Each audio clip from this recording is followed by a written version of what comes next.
Good morning students. तो हम लोग पिछले वीडियो में पढ़ चुके थे एसिड्स, बेसेस एंड सॉल्ट में कि एसिड क्या है, बेस क्या है और सॉल्ट क्या है, ये सब हम लोग पढ़ चुके थे।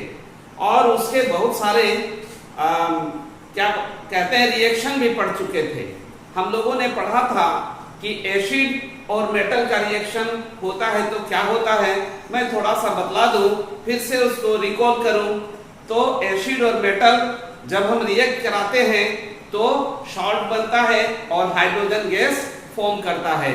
और ठीक उसी प्रकार एसिड और मेटालिक ऑक्साइड को जब हम लोग रिएक्ट कराते थे तो क्या मिलता था स्टूडेंट्स, हमको सॉल्ट मिलता था और क्या मिलता था, वाटर। यानी ठीक उसी प्रकार जिस प्रकार एसिड और बेस का रिएक्शन कराते थे तो जो मिलता था सॉल्ट और वाटर।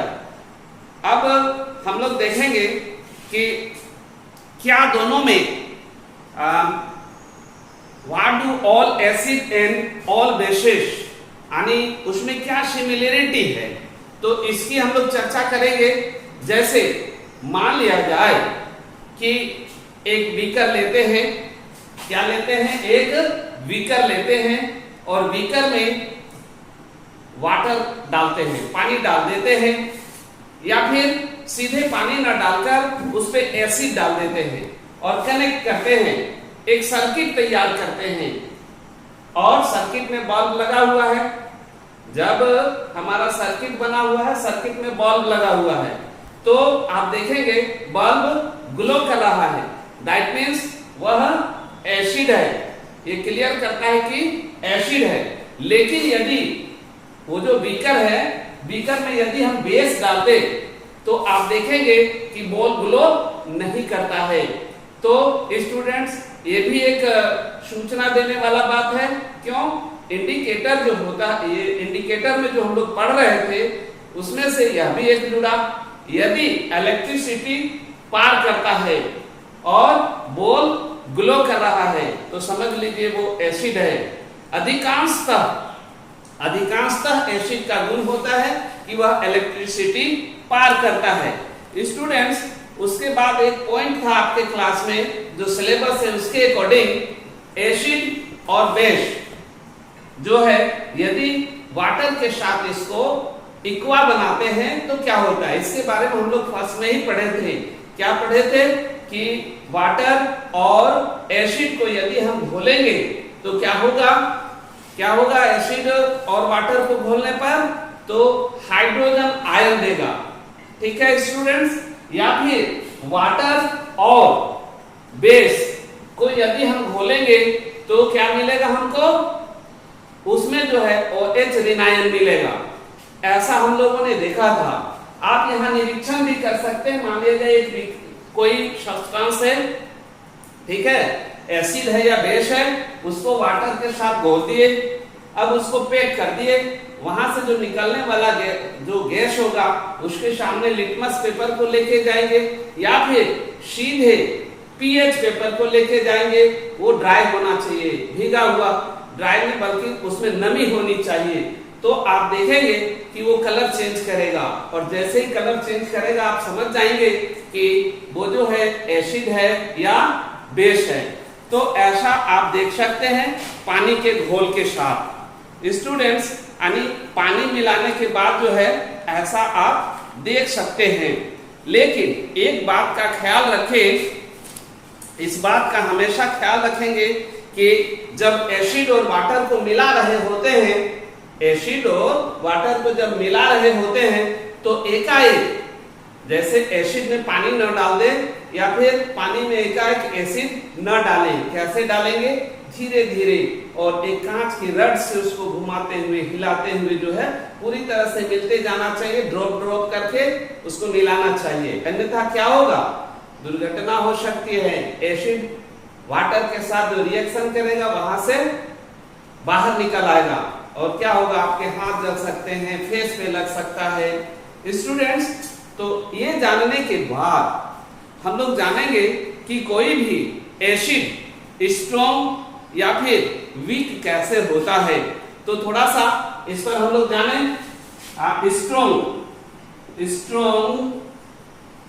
स्ट्रॉन्ग एसिड या फिर बेस, स्ट्रॉन्ग एसिड्स या बेसिस, इसकी चर्चा हम लोग कर लेते हैं। और एक साइड वीक भी ले लेते हैं। Weak acids oblique basis. Students आप यहां पर थोड़ा समझेंगे, स्ट्रॉन्ग एसिड और स्ट्रॉन्ग बेस। अच्छा, तो स्ट्रॉन्ग एसिड किसको कहेंगे? तो जब वाटर के साथ उसको घोलेंगे, किसको?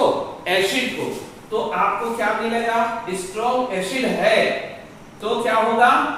अगर एसिड है तो मोल H धनायन ज्यादा, यदि H धनायन निकलता है तो क्या हो गया? Strong acid. और इसमें भी वही बात है, मोर क्या कह सकते हैं? OH ऋणायन। अगर OH ऋणायन ज्यादा मात्रा में आ रहा है तो आप कह सकते हैं कि वो स्ट्रॉन्ग बेस है, और यदि ज्यादा मात्रा में H धनायन आ रहा है तो हम कह सकते हैं कि स्ट्रॉन्ग एसिड है। ठीक उसी प्रकार कब? जब इसको एक्वा बनाते हैं, वाटर के साथ घोलते हैं। ठीक उसी प्रकार बाकी तो आप समझ गए। लेस H धनायन, यहां पर भी लेस OH ऋणायन लेस। तो स्ट्रॉन्ग कौन होगा और वीक कौन होगा, ये आप समझ गए। इसके बाद स्टूडेंट्स आता है प्रोसेस ऑफ डिल्यूशन के बारे में। तो हम बतलाएं कि उसको जो है घोलने के क्रम में विशेष ध्यान रखना होगा। अब एक चीज आता है स्टूडेंट्स, हम लोग कहते हैं कॉन्सेंट्रेटेड एसिड या कॉन्सेंट्रेटेड बेस। चूंकि जब हम स्ट्रॉन्ग एसिड और वीक एसिड, स्ट्रॉन्ग बेस और वीक बेस का बात हम कर रहे हैं, तो इसमें आपको समझना होगा कॉन्सेंट्रेटेड एसिड। कॉन्सेंट्रेटेड एसिड क्या होता है? कॉन्सेंट्रेटेड का मतलब होता है कि प्योर एसिड यानी स्ट्रॉन्ग एसिड, या फिर कॉन्सेंट्रेटेड बेस कहेंगे, इसका मतलब पूरा बेस यानी स्ट्रॉन्ग बेस। ठीक है स्टूडेंट्स। और एक आता है डिल्यूट एसिड, यानी वो क्या होगा? कमजोर वाला, यानी पानी की मात्रा ज्यादा होगी और एसिड जो है कम है। एसिड में जितना पानी मिलाते जाएंगे तो उतना ही वो क्या हो जाएगा? डिल्यूट होता चला जाएगा। बेस में भी वही बात है, स्ट्रॉन्ग बेस है, उसको वाटर के साथ मिलाते जाओ और वो जो है डिल्यूट हो जाएगा, यानी उसका पावर घटते जाएगा। स्टूडेंट्स अब कितना कौन स्ट्रॉन्ग है और कितना कौन जो है वीक है, इसको जानने के लिए हमें जो है इंडिकेटर ही हेल्प करता है। तो हम जो है इंडिकेटर का जो यूज करेंगे, तो पहले आइडेंटिफिकेशन के लिए यूज किए थे। कौन सा, कितने प्रकार का? तो मेनली स्टूडेंट्स आपने 3 प्रकार का। हाँ, तो स्टूडेंट्स हम लोग इंडिकेटर पढ़े थे। इंडिकेटर को मुख्य रूप से 3 भाग में हम बांट सकते हैं। एक है नेचुरल इंडिकेटर। नेचुरल इंडिकेटर में कौन कौन आएगा? लिटमस पेपर आएगा, ठीक है, टर्मरिक आएगा, जो आप देख रहे हैं ये सब क्या होगा? नेचुरल इंडिकेटर है। और उसके बाद है सिंथेटिक। नेचुरल एक हो गया नेचुरल, दूसरा सिंथेटिक, और तीसरा जो है वो मैन मेड है, बट स्मेल के अकॉर्डिंग जो है हम उसको पहचानते हैं। तो जिसके बारे में ऑलरेडी आप जानते हैं, क्या क्या जानते हैं? लिटमस पेपर को यदि लेते हैं तो रेड लिटमस पेपर क्या होगा? एसिड में रेड ही रहेगा, लेकिन बेस में ब्लू हो जाएगा। ठीक उसी प्रकार यदि क्या कहते हैं, ब्लू लिटमस पेपर लेते हैं तो क्या हो जाएगा, रेड हो जाएगा एसिड में, और ब्लू में ब्लू ही रहेगा। ठीक उसी प्रकार टर्मरिक यानी हल्दी, एसिड में नो चेंज, एसिड में कोई कलर चेंज नहीं करेगा, लेकिन बेस में जाते ही वो कैसा हो जाएगा, पिंकी हो जाएगा, पिंक पिंक दिखने लगेगा। किसमें, सॉरी पिंक नहीं बल्कि रेड दिखेगा, पिंक से गाढ़ा। लेकिन यदि उस पे अलग अलग जो आप देख रहे हैं मिथाइल वगैरह जो है वो अलग अलग कलर देगा। तो ये सब तो केवल बतला रहा था कि वो एसिड है या बेस, लेकिन हमको जानना होगा एक यूनिवर्सल स्केल लेते हैं या यूनिवर्सल इंडिकेटर लेते हैं, जिसमें कौन आता है, पीएच पेपर। पीएच पेपर में स्टूडेंट्स कितनी किसकी पीएच है, यानी जितना पीएच बीच में जो है, जैसे एक स्केल लिए स्केल, तो बीच में इसको हम 0 से बांटे हैं, 0 1 2 इस प्रकार से 3 और 7 जो होगा 7 न्यूट्रल होगा, इसके बाद 8 9 10 इस तरह से जो 14 तक जाएगा। ये पीएच पेपर में भिन्न भिन्न कलर आप देख रहे हैं, कलर जो है होता है। तो जैसे ही इससे इधर जाएंगे तो क्या होगा, पीएच का जो वैल्यू है घटता चला जाएगा, और जैसे पीएच का वैल्यू घटता चला जाएगा यानी एसिड का जो स्ट्रॉन्गनेस है बढ़ता चला जाएगा स्टूडेंट्स। और जैसे जैसे हम 7 से इधर जाते हैं यानी पीएच 7 से ज्यादा होते जाता है, आप कलर मैच कर लेंगे किसी भी चीज का तो आपको पता चल जाएगा कि वह कितना स्ट्रॉन्ग बेस है। तो स्टूडेंट्स इस प्रकार से आप देख चुके हैं कि एसिड क्या है, बेस क्या है, और साल्ट के बारे में हम लोग डिटेल और पढ़ेंगे। तो फिलहाल एसिड और बेस आप जाने, अब उसका जो है हमारे लाइफ में क्या क्या उपयोग है यह जानेंगे स्टूडेंट्स। यानी हर लिविंग ऑर्गेनिज्म जो है एक ड्यूरेशन होता है पीएच का, उसी ड्यूरेशन में वो काम करेगा। यदि मिट्टी का पीएच मान घटता बढ़ता है तो वहां पर फलने फूलने वाले पेड़ पौधों पर भी इफेक्ट होता है। आपने देखा था, आपने थोड़ी सी एसिड जो है ज्यादा बढ़ गया तो एसिडिटी हो गया था। जैसे स्टोमेट में आपका जो है एसिड फॉर्म करता है, वहां यदि एसिड की मात्रा बढ़ गया तो क्या होगा, आपको कष्ट होने लगेगा। ठीक उसी प्रकार वाटर में भी होता है। मछलियां जो है कितने एसिड में रह सकते हैं ये सब, या कितना बेसिक में रह सकता है, ये सब हम लोग व्यवहारिक जीवन में देखते हैं। यानी एसिड का काफी इंपॉर्टेंस है। स्टूडेंट्स हम बात कर रहे थे, अब हम लोग साल्ट में चलेंगे। साल्ट कैसे मिलता है, साल्ट यानी नमक कैसे मिलता है। तो मैंने कहा था आप लोगों से एसिड और बेस, एसिड और बेस जब रिएक्ट करता है तो सॉल्ट बनाता है और वाटर फॉर्म करता है। लेकिन क्या सारा सॉल्ट जो है एक ही जैसा न्यूट्रल होता है पूरी तरह से? स्टूडेंट्स नहीं। तो फिर क्या होता है, स्ट्रॉन्ग एसिड और स्ट्रॉन्ग बेस, स्ट्रॉन्ग एसिड भी जो है एसिड, स्ट्रॉन्ग एसिड और प्लस स्ट्रॉन्ग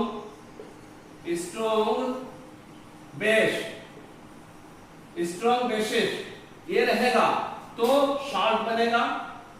साल्ट और वाटर ये जो बनेगा ये जो है सॉलिड सॉल्ट हुआ, यानी क्या कह सकते हैं इसको हम लोग, न्यूट्रल।